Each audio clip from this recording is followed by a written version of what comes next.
put speed at the top of the pedestal, because if you are the fastest, if you get the most reps, the most cycles, your odds of winning go through the roof. Nobody knows what's going to work, but the best founders are able to try out so many things so fast that they're almost guaranteed to find it. That's product market fit. Product market fit. Product market fit. I call it the product market fit question. Product market fit. Product market fit. Product market fit. Product market fit. I mean, the name of the show is Product Market Fit. Do you think the Product Market Fit show has product market fit? Because if you do, then there's something you just have to do. You have to take out your phone. You have to leave the show 5 stars. It lets us reach more founders and it lets us get better guests. Thank you. I listened to the Arnold Schwarzenegger biography actually a while ago. And I mean, this guy is pretty crazy if you just think about it. The guy was like all-time champion at bodybuilding, and then became, at one point, he was the highest paid actor in the world. And then, of course, as we all know, he's now governor, or was governor, I should say.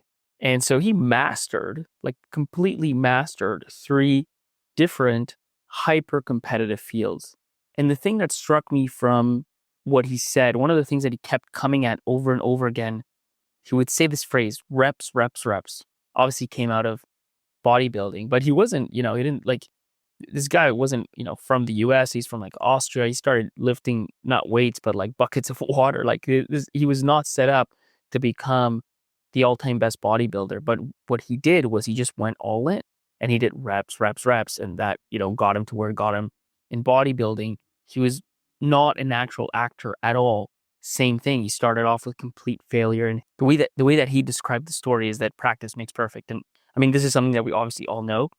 But when it comes to startup, to early stage startups especially, I think the way it's manifested is not totally obvious. And it really, it comes down, and I think this is actually the only moat left for early stage founders. And frankly, might have been the only moat this whole time, because everything else like network effects or brand or whatever other moat you might have usually just plays out over time. You have to get big and then it becomes a moat. At the beginning, you don't really have it. But the one thing you do have, and the one thing that really matters at the end of the day, is speed. And this is where these 2 things tie together. I was speaking to a founder that I'm working with very closely, where I'm investing in a startup. And this is something that just struck me. I was talking to him and he, one day we meet like we do, regularly. And he tells me about this new idea that he has where he wants to use a white label approach to power his go-to-market. Nothing revolutionary, but something different in his vertical, in his space that other players weren't really doing. And this involves go-to-market, involves sales, marketing, and involves product, and involves a bunch of different things. Anyways, he shares his idea. I thought it was a good idea. A month later, or less than a month later, actually, we talk again, and the idea is not just implemented. He's actually acted on it and has convinced resellers to white label his product. He did that in 3 weeks. And it just struck me how different that level of velocity is than so many of the other founders that I've seen, where they'll have an idea that's equally as good, but the time from idea to execution, some version of execution, not perfect execution, but some version of it, effectively an MVP, is 3 months, is 6 months. And it all comes together because if you think about it, the delta in quality of ideas from 2 different founders is not going to be that big. I mean, maybe one founder has 10%, 20, 30%, let's say, better ideas than another founder. What really does change a lot is how many ideas, how many reps a given founder can do. You think about it's like cycle time. You have an idea. How fast can you put that idea out into the world and get some feedback into whether that's the good idea to double down on, or if it's a garbage idea that you want to throw away. And you really don't know that at inception. It's easy enough to craft stories, to craft theories. Frankly, most founders are pretty good at that. Most intellectual people are pretty good at that. But the difference is how fast can you put that into the world? And this idea of an MVP is nothing new. But what I find is when you're just starting and you don't have a product in market yet, everybody knows you have to start with an MVP. You have to start with an MVP. But the problem is once you have a product in market, I think a lot of founders just forget this. And all of a sudden, every new feature, every new thing that they want to do becomes this epic, this monster thing that needs to be at a certain level of perfection before it goes out. For whatever reason, there's always a reason for it, to be clear. There's always a reason for why things are executed in this manner. But the problem is that the other founder that's competing with you, that's willing to put things out at MVP level all of the time for every single feature, for every single new launch, is always iterative until maybe, yeah, sure, when they're a massive monopoly-sized, Shopify-sized business, you can take your time to put out something new and really have this massive launch event because you have such a strong moat that you have that luxury. But when you're an early stage founder, early stage startup, even if you have a product in market with 1, 2, 5, 10 million ARR, you don't have that luxury at all. You have to keep moving in iterative steps every time. And that speed, that cycle speed, the number of reps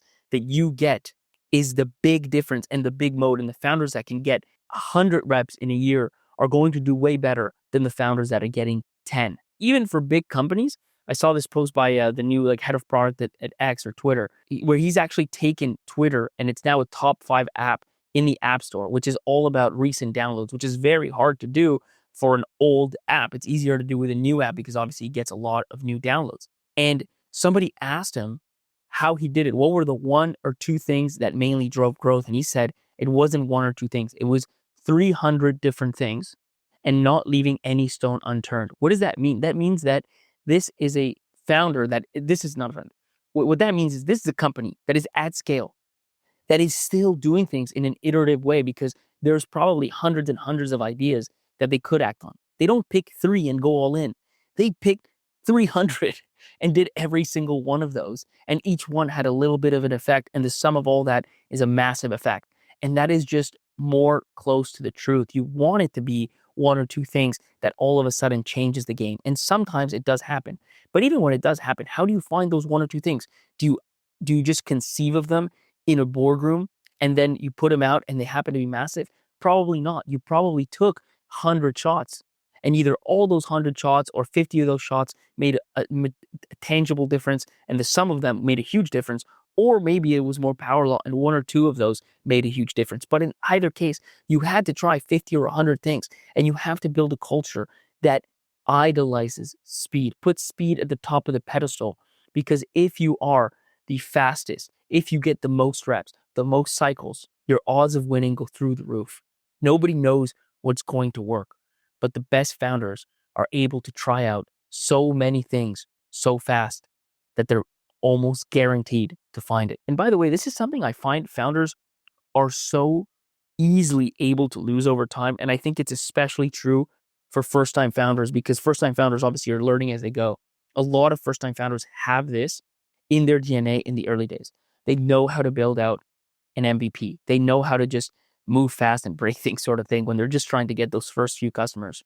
But as they start hiring a team, they just don't know and they have no appreciation for when to kind of listen to the experts and do things the way that they're done, and when to continue with that kind of founder first, move fast and break things type of mentality. And it tends to lead to a situation where everything just slows down. You have more resources, you have more engineers, you have more people on the product team.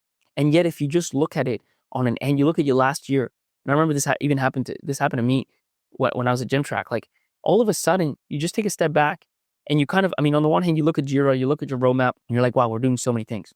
Then you take a step back and you're like, okay, where were we 6 months ago? How much have we really moved the needle in terms of our ability to deliver value to our customers? And you realize you're kind of on a treadmill. You used to be able to have an idea, put it out, test it, get feedback, and iterate. And now you're kind of like sucked into, part of it is maintenance and bugs and all these sort of things that you have to do. But then in terms of the new stuff, all of a sudden it's going to take 3 months. And then we're going to do launch and it's going to be another 3 months. And maybe 6 to 9 months from now, we're going to know if this thing worked. And that is just the way things have settled, and you've kind of accepted it. And you have to find a way. This is actually, I would argue, the natural state of things. Everything pulls you in that direction. For whatever reason, teams and leaders will pull you into a state where things just, yes, they're more organized, but they take too long.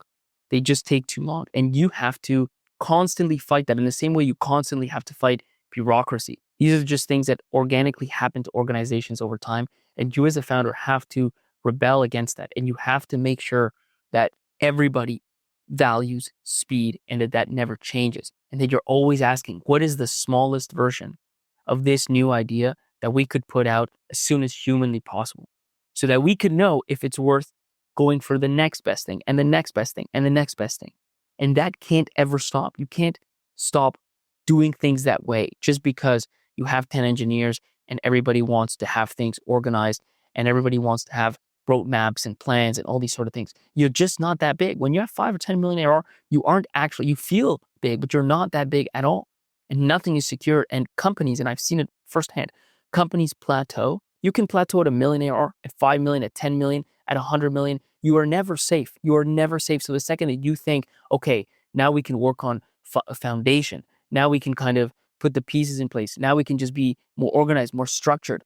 This is the classic Jeff Bezos thing. You just left day one. And if you're in day two, after day two comes death, right? So you have to stay in that founder mode mentality for as long as humanly possible. And you have to put speed at the top of the pile, always. Wow, what an episode. You're probably in awe. You're in absolute shock. You're like, that helped me so much. So guess what? Now it's your turn to help someone else. Share the episode in the WhatsApp group you have with founders. Share it on that Slack channel. Send it to your founder friends and help them out. Trust me, they will love you for it.